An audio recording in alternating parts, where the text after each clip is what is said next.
Let's have a closer look at the Mercedes B-Spec bodywork they presented this morning at the first day of the second preseason test in Bahrain 2022. For those who are new to my channel, I'm Martin. I've been working for Audi in Germany in various departments of their technical development for 7 years.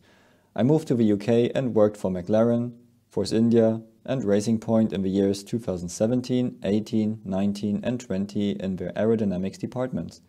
And today I'm a self-employed motorsport consultant. Many speculated before that Mercedes would turn up with no sidepods. We can now say that they still do have sidepods, but a very extreme design.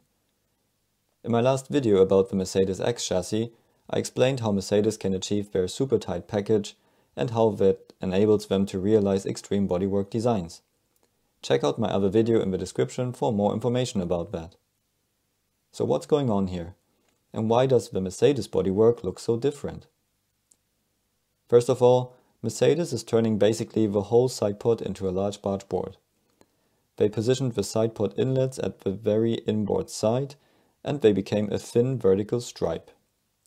But such a super narrow sidepod would usually not work because, as we mentioned before, they still need to shroud the crash tubes. They did this by packaging the upper crash tube in a separate wing-shaped element at the top. This wing is starting a lot further forward compared to the sidepod and creates downwash.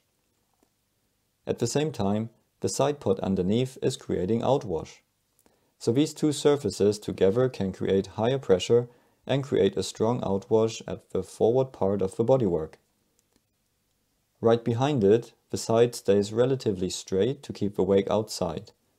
At the same time, the sidepod and upper wing surface create downwash to replace the tire wake with clean air on the way towards the back. Compared to other teams, these are flow fields that are tricky to handle, but Mercedes wouldn't do it if it didn't work for them in CFD and the wind tunnel. This is the main concept, but there's more. The lower crash tube is covered by a large blister at the lower side of the sidepod.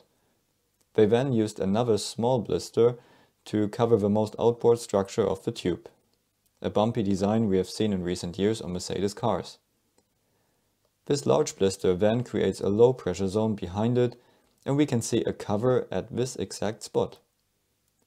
If we look at the air intake again, we can see that it's wider at the bottom, which is unusual for angled radiators, because you try to even out the velocity distribution on the radiator net by having more flow at the top.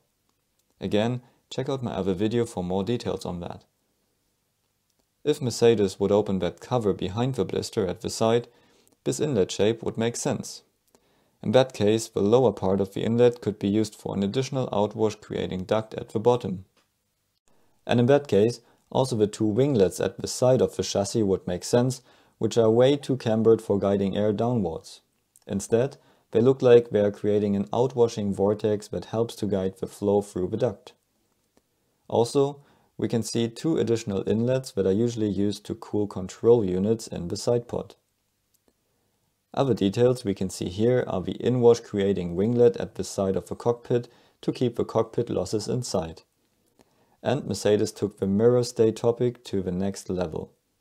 They did not just split the rear stay in multiple elements now to create outwash, they also made a super short inboard stay, which allows them to have another vertical element. My guess is that Mercedes will open the side cover during the test and will use the coke rake to analyze the flow to confirm if it does what it's supposed to do. In the first hours of the test, it looked like Mercedes continued to have some bouncing problems.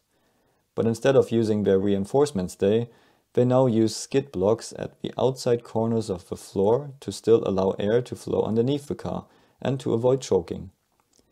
Later on, when this didn't seem to work, they used the stay again. It looks like Mercedes will have to concentrate on fixing the bouncing issue during the second test.